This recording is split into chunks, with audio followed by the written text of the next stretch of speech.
그런데도 왜 우리는 국민의힘이라든가 우리 정당 보수에 대해서 미련을 못 버리고 그래도 어찌 되겠지 싶어서 이렇게 다시 기대를 갖고 하는 이유가 뭘까요? 기본적으로 우리 보수가 우리 보수주의가 우리 정당의 전신들이 이승만 대통령 때부터 박정희 대통령 정부와 우리가 해왔던 그 정당이 대한민국을 부강하게 해왔다는 그 경험이 있기 때문입니다. 그래서 지금 이 정부가 우리 여당이 좀 부족하고 모자라고 그래서 너무 답답하지만 잘해왔기 때문에 그 바탕으로 더 잘할 수 있을 것이다 라고 믿기 때문에 오셨다고 생각합니다. 자, 이제 슬라이드 시작하겠습니다. 이 지도가 뭡니까 이게 한반도 야간 위성 지도입니다. 일론 머스크라고 아시죠? 일론 머스크. 이런 그 트럼프 당선의 1등 공신이 돼가지고 지금 뭐 트럼프하고 공동 정부를 하고 있다고 할 만큼 그 일론 머스크 유명한 테슬라의 그 회장입니다. 전기자동차, 전기 배터리 테슬라고 그다음에 또 우주 셔틀 얼마 전에 우주선이 갔다가 다시 우주선이 돌아오면서 하는 걸 보셨죠? 세계적 기억합니다. 일론 머스크가 트위터라고 하는데 제가 공개한 게 있습니다. 왜 남쪽은 이렇게 밝고 북쪽은 저렇게 어두울까? 왜 같은 한반도에 같은 민족인데 왜 이렇게 극명한 대적을 이룰까? 일론 머스크가 트위터에서 그렇게 썼습니다. 이것이야말로 자유로운 역동적인 시장 경제의 힘이다 라고 이야기했습니다. 올해 노벨 경제학상의 주제도 이거였습니다. 이게 노벨 경제학상은 노벨상을 받는 사람들한테는 사진을 공개하지 않고 이렇게 그림을 크리커처를 그려줍니다. 그래서 이 크리커처를 그리는 사람은 노벨상 수상자가 누군지를 하루 전쯤 안답니다. 이 사람들한테 이 사람 그려달라고 하기 때문에 이 세 사람이 공동 수상을 했습니다. 주제는 이겁니다. 왜 어떤 나라는 부유하고 어떤 나라는 가난한가? 왜? 그동안 많은 학자는 국가의 성공 요인을 지리적 위치, 천연자원, 문화적 특성에 찾았습니다. 근데 이 세 학자들, 이 사람들이 이제 하버드 경제학자 뭐 이런 유명한 학자들입니다. 그 경제학자들이 왜 어떤 국가는 경제적으로 성공해서 나라가 부강해지고 어떤 나라는 끝없이 추락하는가. 그래서 이제 그동안 뭐 여러 학자들이 있었죠. 그 사뮤엘 헌팅턴이라든가 많은 학자들이 있었는데 그 사람들은 이게 뭐 지리적 이유가 있다, 천연자원이 풍부해야 된다, 뭐 문화적 특성이 어떻다, 기독교의 프로테스탄트 진리가 있어야 된다, 뭐 이런 식으로 설명했는데 한반도는 이런 주장이 틀렸음을 보인다고 이 세 사람의 학자가 이야기하고 있습니다. 같은 민족, 같은 언어, 같은 문화를 남북한이 전혀 다른 길을 걸었기 때문이죠. 그 결정적 차이는 1915년이었습니다. 남과 북이 서로 다른 경제체를 갖겠죠. 왜 우리 정당이 지금 이렇게 실망스럽고 이렇게 해도 그래도 국민의힘이 또는 보수 정당이 우리 우파 정당이 잘할 것이다 라고 믿는 게 뭡니까? 우리가 경험했기 때문에 그 극도의 이념적 혼란 속에서 해방 직후에는 좌익이 더 씨였습니다. 마산에도 좌익이 더 많았습니다. 똑똑한 사람들은 좌익한다고 했습니다. 일본 유학파들 전부 좌익한 사람이 많았습니다. 그런데 왜 그때 우리 국민들은 대한민국을 택했고 왜 이승만을 택했는가? 거기서도 시작된 것이라고 이 노벨 경제학 수상자들이 이야기를 하고 있는 겁니다. 그 당시에 독일도 그랬습니다. 우리 한국도 그랬지만 우리는 이제 분단이 되었으니까 이 분단이 된 현실을 인정해서 서방과 미국과 손을 잡고서 이제 더 큰 나라로 만들어야 된다. 이 분단이라는 건 불가피하다라는 인식하에서 이승만 대통령이 대한민국 정부를 이제 첫 대통령이 되어서 이렇게 만들어 왔습니다만 그때 또 남로당이라든가 이런 많은 세력들은 그렇지 않다. 무조건 통일해야 된다. 무조건 김일성하고 소련하고 손잡아야 된다라고 얘기했어요. 그렇게 혼란스러운 시절이 있습니다. 그것 때문에 찬탁판탁으로 온 나라가 흔들린 적이 있습니다. 그런데 그때 우리가 대한민국이라는 걸 택하고 그때 뭐 아시겠지만 북한에서는 총선거를 칠 수가 없었습니다. 유엔이 총선거를 통해서 대한민국을 독립시키자 했을 때 북한은 소련군의 반대로 총선거를 칠 수가 없습니다.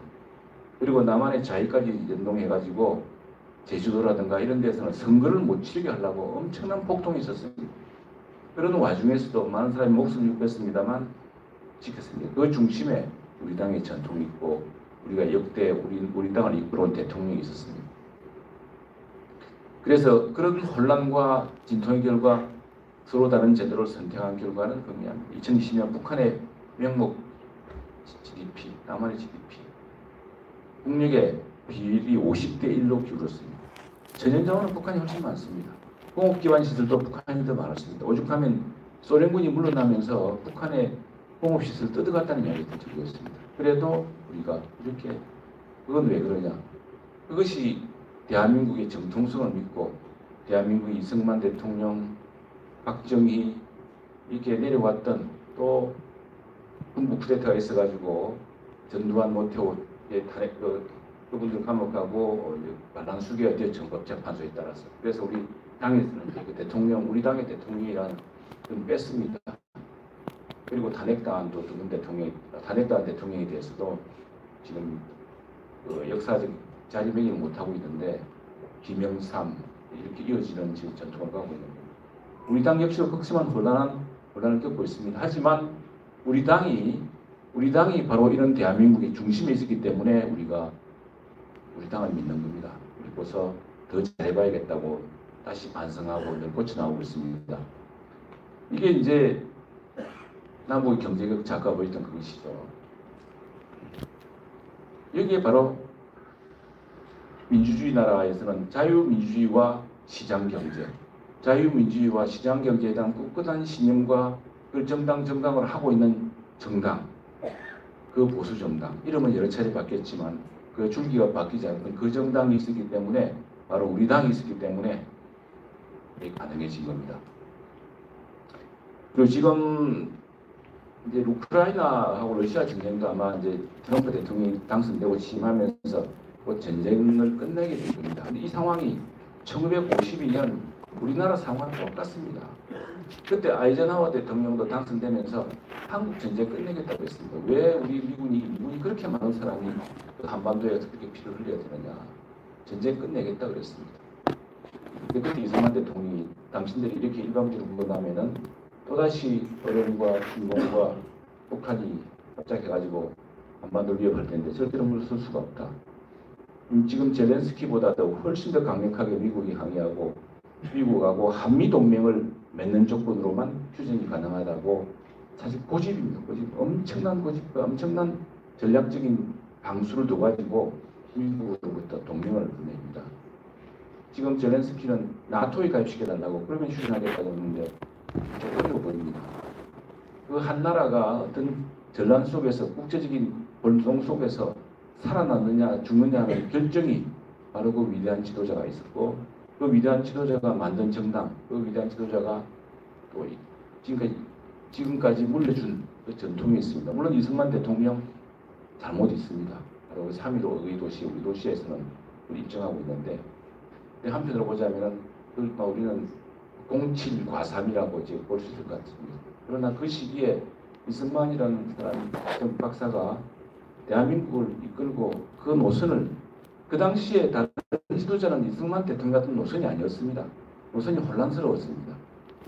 그렇기 때문에 오늘 우리나라가 있는 것이고 그 뒤로 이어받아서 박정희 대통령이 나왔던 것이고 이어서 김영삼 계속 나라가 지금 발전하고 있습니다. 그래서 주한미군이라는 그 존재, 이 한미동맹이라는 것이 한미동맹을 만든 정당입니다. 자, 그런데 우리 당이 아닌 당들, 주한미군 철수하자는 것이 창원시청 앞에 가면은 민노총에서 내걸고 있습니다. 또 그걸 동조하는 사람들도 많습니다. 우리는 역사적 경험으로 한미동맹과 주한미군과 이걸 통해서 나라를 지켜야 되고 그렇기 때문에 우리가 성공했다는 걸 믿는데 그게 중요하지 않다고 생각하는 사람들이 많습니다. 생각보다.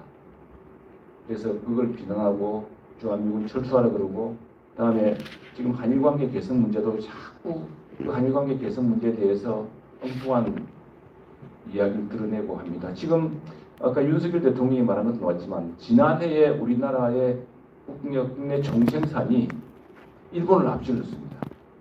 우리 그렇게 대단한 나라가 되었습니다. 되었는데 아직도 쭉 창가를 부르는 사람들이 있습니다. 그런 정당과 달리 우리 당은 나라의 중심이 되어서 누가 무슨 선동을 해도 우리가 옳다고 믿기 때문에 지금 이렇게 좀 지도부가 혼란스럽고 정부가 지지율이 낮지만 회복할 수 있을 것이라는 신뢰가 있기 때문에 이 자리에 모였다 생각합니다. 경제적으로 우리 선거 지금 다른 정치의 대난 때문에 너무 묻혀 있습니다. OECD 국가, 우리 선진 OECD 국가 중에서 우리나라가 지금 OECD 평균에 비해서 2021년 어느 정도 때입니까? 지난 정부 때입니다. OECD 평균에 비해서 1.4%포인트 낮았습니다. 그때 코로나 때문이었다고요? 전 세계가 다 코로나를 앓았습니다. 그런데 우리는 더 낮았습니다. 돈은 전 세계에서 가장 많이 썼습니다. GDP 대비. 그러고도 못했습니다. 그런데 그 뒤에서는 23년 윤석열 정부 들어서서는 똑같은 경제체제, 똑같은 상황을 물려받았는데도 우리나라는 OECD 평균 대비 0.3%포인트 낮습니다. 이거 우연이 아닙니다. 이거 그냥 운이 좋아서 된 거 아닙니다. 윤석열 정부 들어서는 반도체 경기가 나빴습니다. 반도체 생산이 공급이 늘어나가지고 반도체 가격이 떨어지고 했는데 문재인 정부 때는 전반적으로 경제는 엉망진창했습니다. 갑자기 주 52시간제 최저임금에 뭐 이래가지고 온통 막 소상공인 자영업자들 못 살게 하지 않았습니까? 아르바이트를 쓸 수가 없어 자신 노모들이 나와서 가게를 봐야 되는 형편이었고 그나마도 안 돼서 가게 접고를 했습니다. 많은 보조금 나눠줬지만 어디 갔는지 지금 다 사라졌습니다. 빚이 더 쌓였습니다. 그런데 왜 대통령이 바뀌고 이런 일이 생겼느냐? 그건 시장 경제에 대한 믿음. 국민들한테 우리가 재정적으로 우리가 어렵더라도 우리가 허리띠를 졸라매고 재정이 건전해야 투자 여력이 생기고 우리 자녀들에게 빚을 물려주지 않는다는 우리 앞선 선대로부터 물려받는 우리 정당의 지도자들, 우리 정당의 동지들이, 우리 정당의 선배들이 우리한테 심어주었던 그 교훈이 우리 내부에 DNA로 남아있기 때문에 우리는 어려워도 모으고 갚고 그랬습니다. 빚을 갚았기 때문에 우리가 전반적으로 상황이 많이 나아졌습니다. 그리고 글로벌 교육량도 늘어났습니다. 우리나라와 특히 지난해는 우리나라와 유사한 교육 중심인 독일, 대만보다도 높은 성장을 얻었습니다. 그리고 고용률도 높았습니다. 그런데 우리 정부는 우리 당도 그렇고 홍보를 잘 못하는 것 같습니다. 홍보도 못하고 또 이런 걸 좋은 홍보할 시점에 엉뚱한 사람들이 생겨가지고 거기에 다 휘말리고 실제로 분명한 사실은 월 평균 취업자 수가 늘고 있습니다. 이전에 문재인 정부 때 뭐 200만 원짜리 6개월 이런 일자리가 아닙니다. 이건 진짜 기업에서 왜 기업들이 일을 할 수 있도록 윤석열 정부는 시장 경제, 기업의 활력을 살려줬기 때문입니다. 기업이 하는 겁니다. 정부의 국민의 세금을 걷어서 국민의 빚을 얻어서 그냥 그걸 뿌려서 억지 일자리를 만들어서는 더 큰 빚만 물려줄 뿐이죠. 6개월도 안 갑니다. 그런 일자리는. 그런데 윤석열 정부는 체질을 바꾸었기 때문에 우리 정당의 선배들로부터 물려왔던 그런 본능에 따라서 해왔던 그 노력 때문에 이루어진 겁니다. 취업자 수도 늘어났고요. 급여도 늘어났습니다. 근데 왜 우리 체감은 안 좋으냐? 그거 제가 생각했습니다. 체감 경기는 아직 안 좋죠. 국가 채무 보십시오. 국가 채무. 문재인 정부 때 나서 퇴임할 때 딱 410조. 대한민국 건국일에 박근혜 정부가 660조 빚을 내놨는데 딱 5년 만에 420조 빚을 냈습니다. 놀라운 사람들입니다. 그러니까 5년이면 60개월 아닙니까? 60개월이면 한 달에 10조씩 쓴 거예요. 그냥. 빚을 막 낸 건 빚을. 지도 아니라고. 그러니 이렇게 빚이 너무 나니까 비상이 걸립니다. 그래 문재인 정부 말기에 비상이 걸렸습니다. 정말. 이래 가지고는 국가 신용 등급이 떨어지게 되죠. 그 동네 우리 알지 않습니까? 우리 저 동네 그 집에 빚 많으면 그 가게 빚 많으면 은행에 대출 안 해줍니다. 다시 돌려받으라 그러죠. 그리고 금리는 엄청 그러면 그런 데는 보통 다른 사채로 가고 더 고금리로 갑니다. 그럼 더 어려워지는 거죠. 국가 경제도 똑같습니다. 그 가계부채 문재인 정부가 썼는데 경제가 엉망이고 기업이 일자리를 만들어주지 않고 시장이 돌아가지도 않으니까 정부가 아무리 돈을 풀어도 가계빚이 급증했습니다. 문재인 정부 때. 이거 숫자가 보여주는 겁니다. 윤석열 정부 때 물론 늘었습니다. 그러나 늘 폭이 2%도 안 되고 저기는 우리 40% 늘었습니다. 현금살 보십시오. 한 해당 20만 35만 원씩이었습니다. 그때 그러면 한 18조 원 정도 나갑니다. 한꺼번에. 근데 그건 얼마나 큰 돈이냐면 국가가 환경 분야에 쓰는 분야 12조 5천억. 국가가 1년 동안 환경 분야, 환경 보호를 위해 쓰는 돈보다 더 큽니다. 우리 농림수산 분야에 쓰는 돈만큼이나 됩니다. 그리고 우리 다리 낳고 한 이거 돈만큼 되는 겁니다. 그 돈을 현금 살포하면 한다고 다 부린 겁니다. 그 결과 우리 경제가 나빠졌습니다. 그걸 되살려 보는 겁니다. 그래서 지난해 이제 이게 한국은행 자료가 다른데 세계 지표에 따라서 한국이 지금 일본을 앞섰습니다. 35,000달러, 37,000달러, 6,000달러. 지금 이거 이제 계속 선반을 해야 되는데 이런 역사를 이룬 겁니다. 이 거짓 생긴 게 아닙니다. 환율이라는 것도 우리 국가 부채가 높아지면 환율도 우리 상황이 나빠집니다. 지금 다시 환율이 좀 어려워지고 있습니다. 그런데 우리 경험하셨죠? IMF 때 환율이 얼마 갔습니까? 1,800원 갔습니다. 왜 그랬습니까? 왜냐하면 우리 외국 빚을 갚을 돈이 하나도 없거든요. 그러니까 달러는 없고 사람들이 이제 뭐 원화를 갖고서는 달러를 바꿀 수 없는 상황이 됐으니까 올라가는 거예요. 국가 부채가 높아지고 국가에 그게 없으면은 이 환율이 급등하게 됩니다. 근데 그걸 지금 우리가 관리를 잘하고 이렇기 때문에 지금 국공수도 높아지게 이런 안정적인 생활을 하고 있는 겁니다.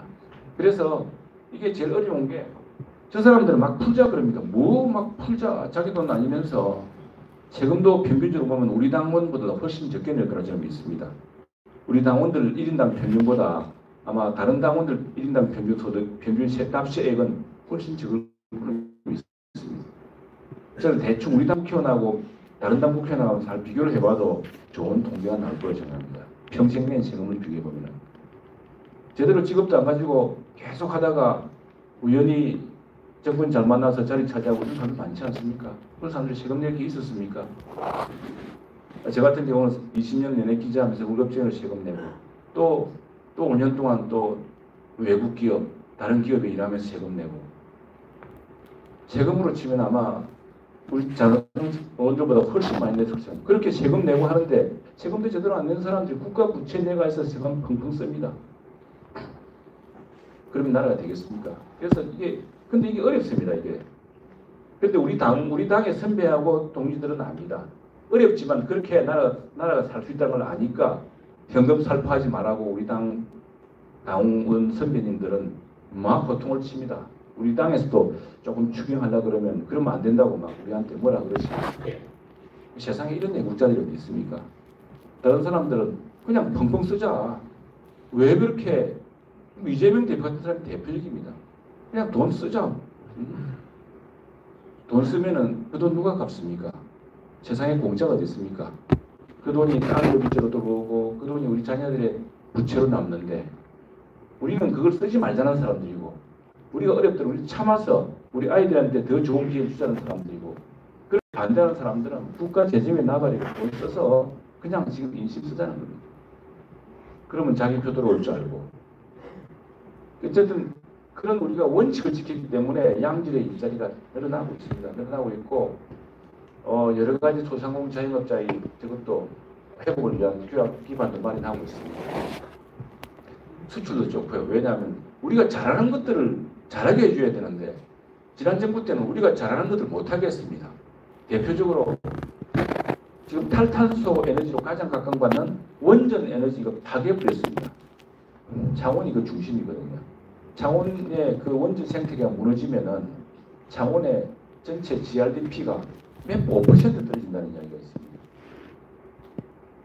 근데 우리는 뭐 대통령부터 발벗고 나서고 기업에게 일하라고 하고 기업에 투자를 제공하고 기업이 최고라 그러고 기업을 법인세 가지고 법인세가 무슨 법인이 부자입니까? 기업은 부자가 아닙니다. 기업은 근데 법인세를 내렸다고 부자 감세라 그럽니다. 민주당이. 법인세가 왜 부자 감세입니까? 법인세를 내려서 만일 투자가 더 늘어나면 일자리가 늘어나고 법인세를 내려서 그 회사의 주식이 올랐어요. 근데 삼성전자의 주가가 오르면 국민들이 수만 명, 수십만 명, 어떤 경우는 수백만 명이 득을 봅니다. 그런데 법인세를 냈다고 부자 감시한다고 우리 당을 비난합니다. 법인세도 내리고 투자 유인을 늘어주고 다음에 과도하게 푸는 규제 52시간 노동제. TSMC가 왜 삼성전자를 앞지르느냐? TSMC는 3궤도로 24시간 일합니다. 우리는 못하게 합니다. 이게 옛날에 우리 아주 그 어려운 기업들, 정말 작은 기업에서 노동 착취하던 시절이 있었습니다. 그런 기업은 노동법에 따라 실질 규제해야 되지만 정말 창의력이 넘치고 그래서 정말 고급 두뇌들 이런 사람들은 연구개발을 밤새고 하도록 해줘야죠. 왜 그걸 못하게 합니까? 우리 마산에 항운노조가 있습니다. 한국노총 소속이죠. 마산에 부두가 들어오면은 배가 들어오면은 이 배를 빨리 하역시키고 빨리 그 사물을 올리는 것이 이 부두의 경쟁력입니다. 그래서 제가 우리 항운노조 위원장님 말씀 들어보면은 그걸 왜 정부가 규제하냐 이거예요. 배가 많이 들어올 때는 빨리 우리 노동조합이 일을 해서 빨리 더 큰 수익을 얻고 배가 안 들어올 때는 좀 쉬고 우리가 알아서 할 건데 왜 정부가 하지 마라 하라 그러냐 이거예요. 그래서 배가 안 들어오면은 저 마산 부두에 들어갔더니 배가 이게 뭐 상차 하차가 너무 늦어서 부두가 이게 저기 가면 시간이 너무 많이 걸리네. 다른 항만으로 가버리면 우리 마산항의 부두 노동조합 사람들은 일자리가 줄어듭니다. 그러니까 우리가 알아서 할 건데 왜 정부가 그걸 간섭하느냐 그런 겁니다. 그래서 이 정부가 욕을 먹더라도 그걸 풀고 법인세 좋게 하고 투자하게 했기 때문에 이렇게 이루어진 겁니다. 대통령이 나가서 원전 탈탄소의 에너지원인 원전 팔기하고 지금 전 세계적으로 다시 원전 부르고 있습니다. 다음에 러시아의 우크라이나 침공 이후에 우리 K방산, 지금 하나, 에어로스페이스, 현대로템 이런 데서 생산한 탱크, 자주포, 장갑차 수요가 오스트레일리아부터 핀란드, 폴란드 막 생기고 있습니다. 엄청 증가하고 있습니다. 그런 것까지 겹쳐서 우리 기계공업의 경쟁력까지 겹쳐가지고 지금 이렇게 수출이 막 나아가지고 있는 방위 사업도 엄청나게 좋아집니다. 이게 앞으로 우리 창원을 먹여 살릴 겁니다. 이 방위 산업을 한번 수출하면요, 그 뒤로 계속 유지 공급을 해줘야 되고 탄약도 같이 가게 되고 일자리가 계속 생기게 됩니다. 이거 한번 성공을 하면 20년, 30년 합니다. 그래서 창원 경제는 비교적 탄탄대로 올랐었다 하시 말합니다. 중위소득도 이 통계로 다 드러납니다. 오르고 있습니다. 또 청년들 위해서도 하고 있는데 여러 걸 하고 있습니다. 또 무엇보다 지금 우리 안주해서는 안 되죠. 다른 나라보다 중국이 우리를 갖다가 막 핍박합니다. 너가 한미동맹 한다고 하지 마라 그러고 우리나라를 보호하겠다고 사드 미사일 쓰겠더니 그 중국 위협한다고 보복을 합니다. 관광객을 안 보내고 관광객을 못 들어오게 하고 우리 상품들 차단시키고 우리 투자 자산을 갖다가 동결시켜버리고 그런데 중국이 우리한테 타정하는 게 있습니다. 반도체. 삼성 반도체, SK 하이닉스 없으면 중국 경제가 안 들어갑니다. 그래서 중국이 때때로 큰 소리 치지만 우리한테 사정하고 시진핑이 주석이 우리 총리 만나서 예의를 다하고 하는 이유가 우리 기업인들과 반대하는 이유가 우리가 세계적으로 최고의 첨단 산업 기술이 있기 때문입니다. 초격차가 있기 때문에. 그래서 그걸 계속 만들어야 대한민국이 세계에서 가장 필요한 나라가 될 수 있습니다. 그래서 새로운 전략과학기술, 제가 과학기술정보방송통신위원회 여당 간사를 하고 있는데 그 하고 있는 이유도 사실은 이 분야를 통해서 우리가 AI 디지털 지역, AI 디지털 자유무역 도시라고 하는 우리 도시의 미래를 열기 위한 목표 때문이었습니다. 그 다음에 노사법치. 레미콘 차가 왔다리 갔다 해서야 공사 현장에 들어가는데 건설 노조인지 아닌지도 모르는 데서 레미콘 공장 앞에 딱 막았습니다. 그래서 우리 마산 창원에서도 레미콘 공장하시고 또 건설업 하시는 분들이 저한테 국회의원 돼서 아주 하소연한 적이 있습니다. 아니 당신 뭐 다양한 갈 거 없어. 그냥 노사관계만 제대로 법치를 잡게 해라. 도대체 누군지도 알 수 없는 사람이 레미콘 차가 못 나가도록 공장에 문을 잠그는데 경찰은 그 사람들을 잡아가지도 않고 맨날 무슨 그게 건폭이죠. 건폭 상납해야 되고 이게 나라냐고요. 이게. 그래서 그 노사법칙을 확립하기 위해서 지금 뭐 민노총이 지휘를 하고 하더라도 법칙을 확립했습니다. 그래서 근로 손실 수가 획기적으로 감소되고 있습니다. 이 개혁이 궤도에 올랐습니다. 참 어려운 겁니다. 연금 개혁하고 하는데 개혁은 참 어려운 일을 하고 있습니다. 하나씩. 다음 널로막교 하나씩 하고 있습니다. 그랬더니 최근에 놀랍도록 출생아 이게 조금 늘고 있습니다. 본인 구세 증가하고 있습니다. 이게 일시적 현상인지 모르겠는데 이게 아마도 사실은 왜 사람들이 왜 출생률이 떨어지느냐? 사람들이 나라의 미래를 희망대로 보지 않기 때문에 그렇습니다. 아니 내가 살기 이렇게 힘든데 우리 아이들이 살기 어렵게 하기 위해서 더 어려울 수 있는데 그 애를 놓겠습니까? 지금 뭔가 바뀐 사회적 분위기, 새로운 일자리, 새로운 그 정부의 어떤 원칙 이런 것들이 들어서면서 지금 다시 돌아서고 있습니다. 물론 여기에는 우리 국민직 캠페인, 우리 아이를 출생해야 된다. 그리고 아이에 대해서 사실 우리 동네에서 좀 어린아이에 지나가면 온 동네가 박수치고 그 젊은 부모 막 격려합니다. 그러니까 야 나도 애 가지면 정말 저런 안돼 받겠구나. 근데 그 자녀 그렇게 결혼한 사람들이 집을 가질 수 있도록 또 직장을 안정적으로 가질 수 있도록 또 자녀를 잘 키울 수 있도록 제도적 기반을 계속 만들어주고 있는 것이 아마도 조금씩 이게 사회가 나아지고 있다는 겁니다. 이게 계속 갔으면 인구가 줄어서 우리 대한민국은 그냥 사라질 뻔했습니다. 자 이제 시간이 내가 10분 내로 줄이겠습니다. 근데 마산에서 이제 마산은 참 기적의 동네라는 생각이 듭니다. 기적. 마산에 제가 이제 제2장묘역직을 짓고 AI 디지털을 하겠다 그러니까 꿈 같은 이야기를 한다고 했어요. 구름 잡는 이야기라고 하십니다. 진짜 맞습니다. 구름 같은 이야기입니다. 요즘 AI 디지털 시대는 클라우드라고 그럽니다. 클라우드가 영어로 구름입니다. 구름. 이 클라우드 경제라고 그럽니다. 클라우드 ABC가 그 C가 클라우드인데 지금은 이 컴퓨팅 인프라 위에서 큰 그 데이터 센터 위에서 모든 데이터가 들어가서 그걸로 다 장사가 이루어집니다.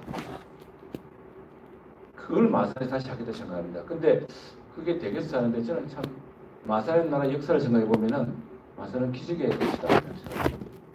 6.25 때 사실 이 마산 저 서북산에서 못 막았으면은 그냥 부산까지 끝났습니다. 그때 워크 장군이 그랬습니다.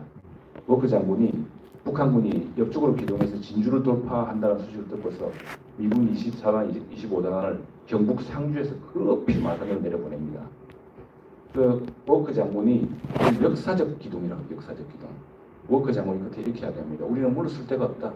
여기서 죽어야 된다. 만일 우리가 마산에서 북한군을 못 막으면은 2차 대전 때 덩케르크라는 곳에서 그냥 밤으로 살아가는 적이 있습니다. 그리고 실제로 태평양 이제 비탄이라는 곳에서 그런 비극의 위기에 직면한 적이 있습니다. 제2의 덩케르크, 제2의 비탄이 될지 모른다. 여기서 죽어서 지켜야 된다. 만일 마산이 무너지면은 김해평양 거쳐서 부산은 순식간입니다. 그러면 한반도에서 대한민국이 없어질 뻔했습니다. 아마 대만처럼 제주도에 가 있거나 실제로 그 제도로 옮기지 않을 수도 있었다고 하는데 근데 그때 이걸 여기서 막았던 겁니다. 이 서북산입니다. 기적 같은 이야기입니다. 이게 미국 전사에서 요즘 뭐 이게 마산 방어 전투 또는 서부 전투 이런데 미국 전사에는 배틀 오브 마산이라고 합니다. 그래서 심지어 유엔군이 지금은 사진 않은 유엔군이 부산면에 The Only One 정말 자유를 지킨 정말 엄청난 도시라고 기념관을 지어주었습니다. 근데 그걸 우리가 보존을 못해가지고 지금 사라졌는데 그 언젠가 보존을 해야 됩니다. 우리 마산이 이렇습니다. 지금 뭐 잘 아시는 풍경이죠. 지금 조금씩 갖추어가고 있습니다. 우리가 또 아는 큰 자산 윤심미술관 이 지금 세계 3대 거장입니다. 이분 그냥 프랑스에서 살고 있어서 프랑스에서 기여하라고 그랬습니다. 프랑스에 살고 있었으면 세계 3대 거장으로 엄청난 돈을 벌고 엄청난 명예를 살았습니다. 이분 근데 마산으로 기어코 들어오셨습니다. 왜? 그리고 한국에 왔으면 서울에 살지 왜 마산에 사냐고 했더니 이 글을 남겼습니다. 예술이란 것은 고향에 사는 거다. 자연이 가까워 사는 것이다. 그 마산시에서 뭐 건물 지어준 거 아닙니다. 자기가 돈 사서 그 주산동에 지어서 지금 마산시에 장원식 기부한 겁니다. 그걸 이어받아서 우리가 국립현대미술관 조각공원 같은 것으로 발전시키려고 합니다. 그랬더니 여기에 지금 BTS RM이가 저 사진 하나 찍는 바람에 막 갑자기 마산 그러면 문신미술관이 알려졌는데 이런 문화적 자산도 있는 곳이고요. 예. 자, 왜 우리가 제2자유무역지역을 하려고 그러냐. 마산은 또 수출자유지역으로 성공한 곳입니다. 마산이 3대 기적이 있는데 첫 번째 대한민국을 지켰고 그리고 60년에 대한민국 민주주의를 지켰습니다. 3.15 이거 정말 대단한 겁니다. 3.15 이거는 그 당시에 부정선거가 전국적으로 있었는데 마산 사람만 왜 일어나가지고 10,000명씩이나 들고 일어나서 그날 밤에 얼마나 경이롭든지 경찰에 총탄에 10명이 사살을 합니다. 그 중에 한 명이 김주일 열사였고요. 그리고 2차 시위 때 또 2~3명이 되어 있습니다. 몇 분이 더 계실지 모르는데 역사하고 엮여서 그게 잘 지금 확인이 안 되고 있습니다. 그리고 이제 50년에 우리가 마산이 대한민국을 지켰습니다. 60년에 민주주의가 지켰죠. 70년에 수출자유국을 만들었습니다. 그랬더니 이게 보십시오. 수출액이 엄청납니다. 이 IMF 때 사실은 우리나라를 다시 살린 게 거의 마산이라고 할 수가 있습니다. 근데 더 놀라운 거는 마산 수출자유지역이 최전성기는 고용인원이 이때가 제일 청커짐이 제일 많았죠. 그런데 그래도 창동이 마지막까지 붐빌 때는 2000년대 초반이었어요. 10,000선. 이때 10,000선을 지켰던 게 노키아라는 회사였습니다. 노키아. 전 세계 노키아 대표는 70%. 현대 우리 삼성의 안드로이드 폰, 갤럭시 폰, 아이폰이 나오기 전에 노키아 폰이 전 세계에 있었습니다. 그 60~70%를 마산에서 만들었습니다. 그때 그 고용 보십시오. 지금 이제 6,000명밖에 안 됩니다. 그런데 제가 윤한홍 해서 마산 수출자유지역을 다시 국가산단으로 만들고 건폐율을 높이고 또 새로운 인센티브를 제공하려고 합니다. 그건 이제 수출자유지역이 지금 뭐 공장이 흐름한 것 같아도 지금 가동률이 98%입니다. 그래서 공장 운영하시는 분들이 그 좀 다른 지원을 해주면 우리가 더 크게 투자하겠다 이렇게 합니다. 그거 2배만 들어도 10,000명이 되겠죠. 다시 2000년 수준으로 회복하기 위해서 1수출 지역은 지금 이제 국가산단으로 선택을 시켰습니다.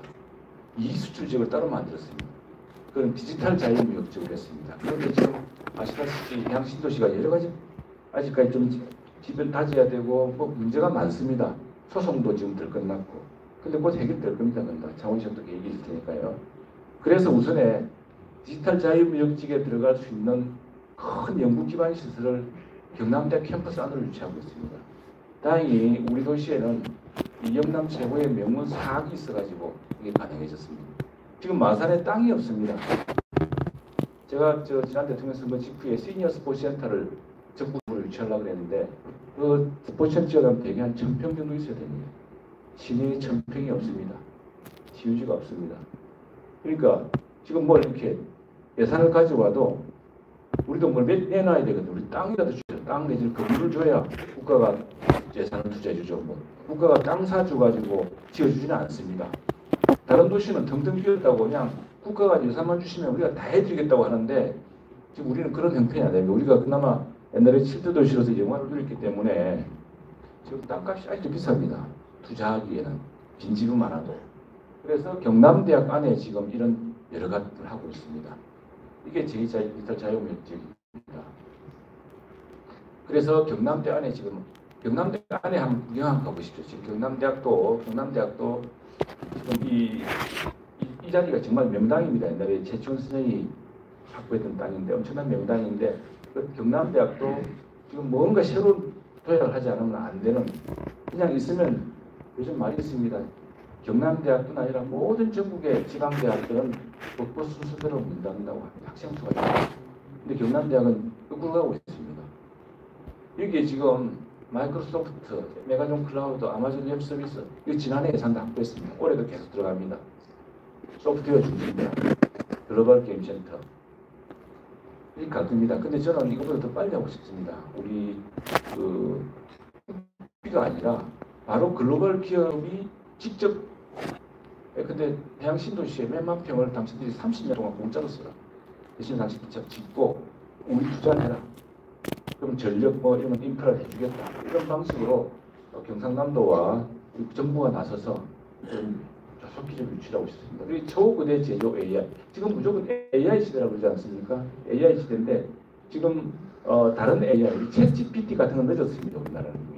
그런데 지금 왜 이 마이크로소프트라든가 구글이나 아마존 웹 서비스가 마산에 와서 경남대학에 이런 글로벌 공동연구소에 같이 연구를 하느냐? 왜냐하면 창원에 엄청난 세계 규모의 공장들이 있기 때문에 그렇습니다. 그 공장들의 데이터로 이제는 초거대 제조 AI를 만들려고 합니다. 그 관광은 관광대로 또 키워야죠. 또 방산도 하고 있습니다. 자, 이제는 데이터입니다. 그 데이터가 자, 한동안 마산은 옛날에는 참 마산시청이 그냥 마산시청 공무원들이 그때 그랬습니까? 창원시에 근무하기 싫어서 창원시를 따로 만들었단 말이 맞습니까? 그 당시만 해도 창원에 안 가려고 그랬습니다. 창원시를 별도로 그냥 마산시의 출장소로 만들면 되는데 그래서 창원시가 피해를 썼고 지금은 우리 마산이 한동안 뭐 기계공업이 뭐 중심이었는데 창원에 산단이 쓰면서 마산의 기업들도 전부 창원으로 나갔습니다.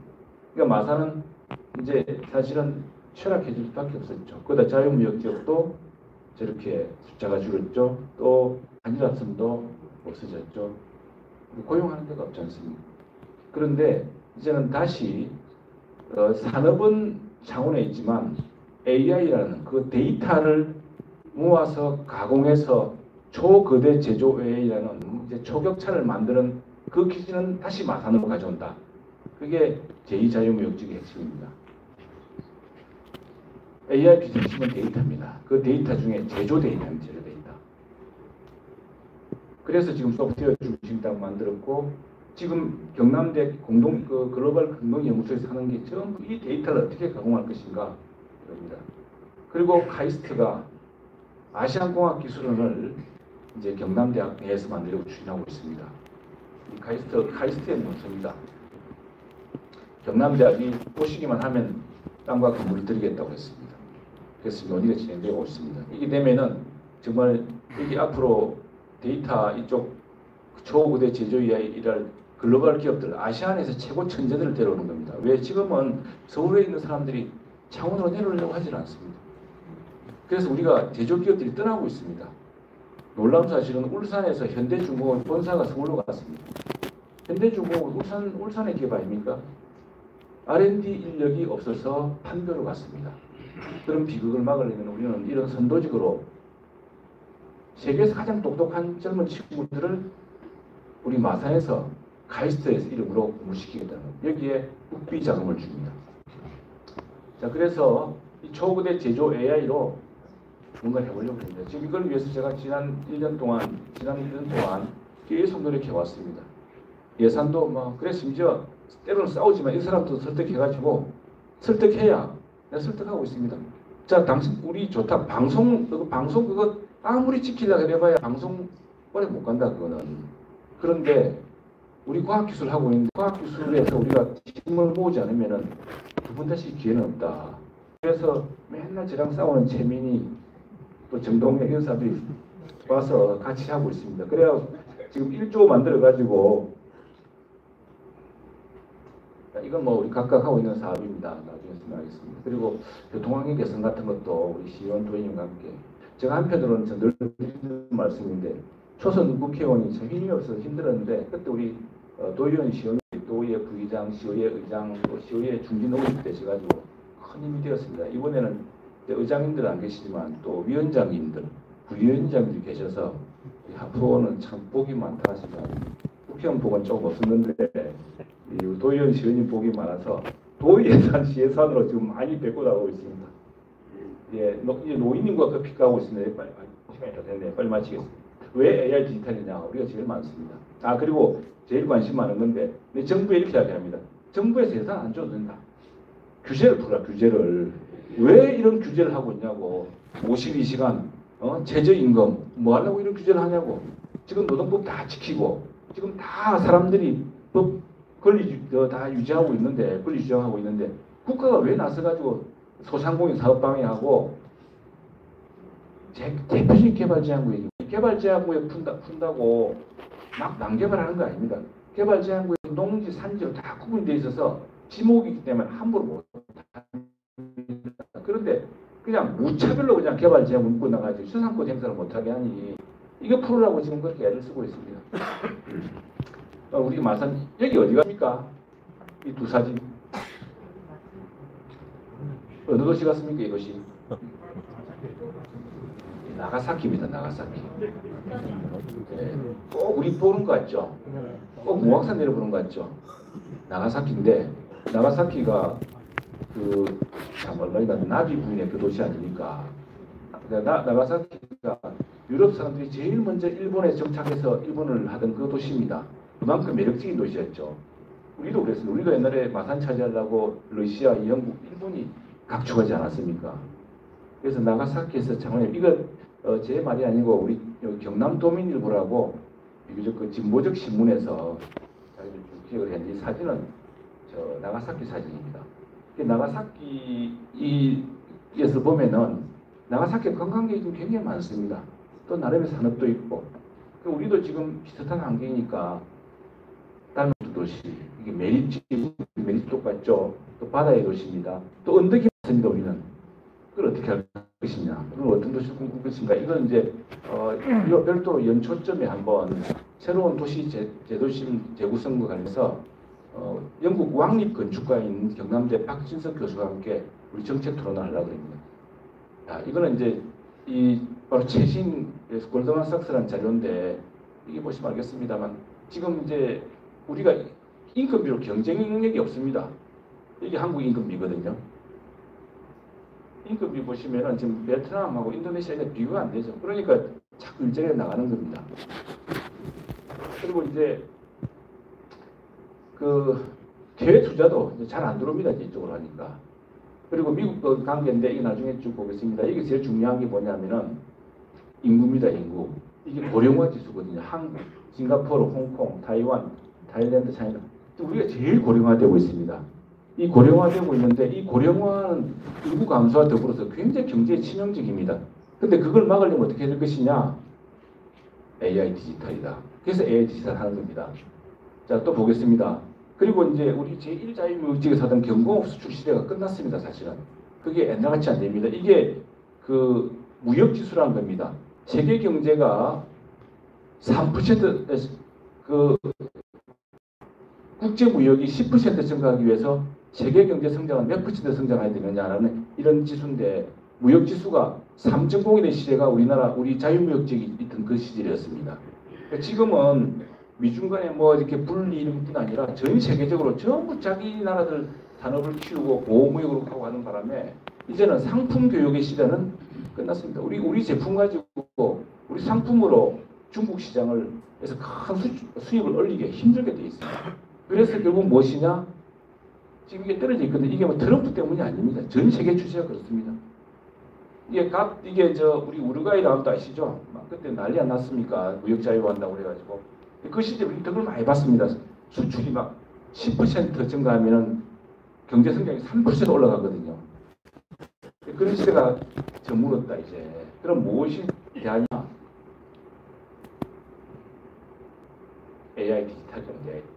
내년 성장률입니다. 내년 성장률도 이게 이제 우리나라 지표가 아니고 외국 걸 보면은 보시면은 내년에 사우스 코리아 한국입니다. 한국은 사우스 1.8이죠. 전 세계적으로 보자면은 이게 선진국입니다. 이게 신흥국입니다. 선진국은 1.7.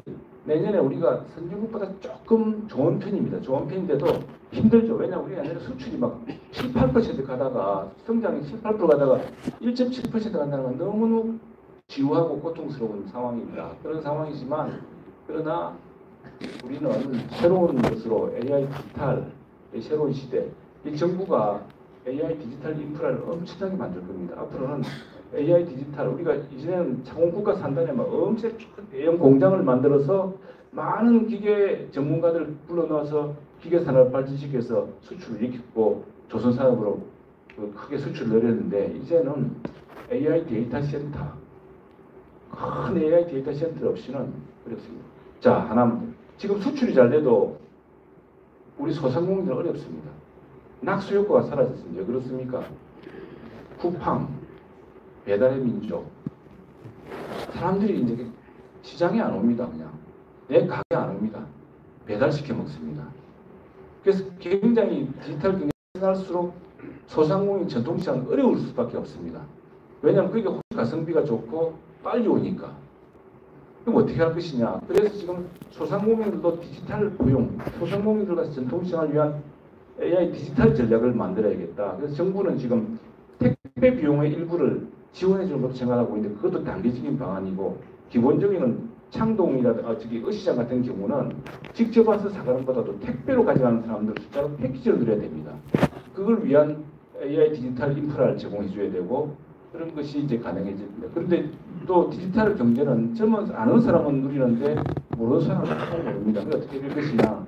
이거는 디지털 교육을 해야 되는데, 장기적으로는 우체국이 우리 어르신들이 내가 지금 뭘 이렇게 해놨는데 이 기계를 내가 쓸 줄 모르겠네. 그러면은 우체국 가면은 다 해줄 수 있고, 또 그걸 기본적인 것을 배울 수 있도록 지금 그 디지털 교육을 강화할 겁니다. 그게 이제 디지털 고용법의 주요 내용인데, 이렇게 해서 우리는 어쨌든 나아갈 길은 AI 디지털 경제의 길이고, 그걸 통해서 제2의 기술을 일으켜야 되는데, 여기서 소외되기 쉬운 소상공인 전통시장 또 노령계층에 대해서는 새로운 디지털 전략, 디지털 고용으로 해서 보살필 수 있도록 그렇게 최선을 다하겠다, 이 말씀드립니다. 자, 말을 이제 끝내겠습니다.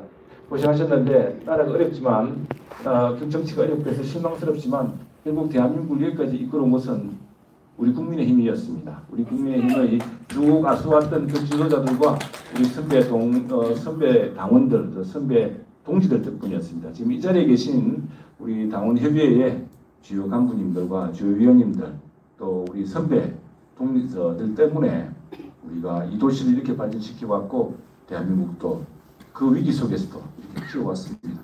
이제는 AI 디지털로 새로운 도약을 이루어내겠습니다. 그 예산 사안에 대해서는 12월 중에 예산이 최종적으로 타결되든지 하고 나면은 별도의 보고를 올리겠습니다. 장시간 감사합니다. 네.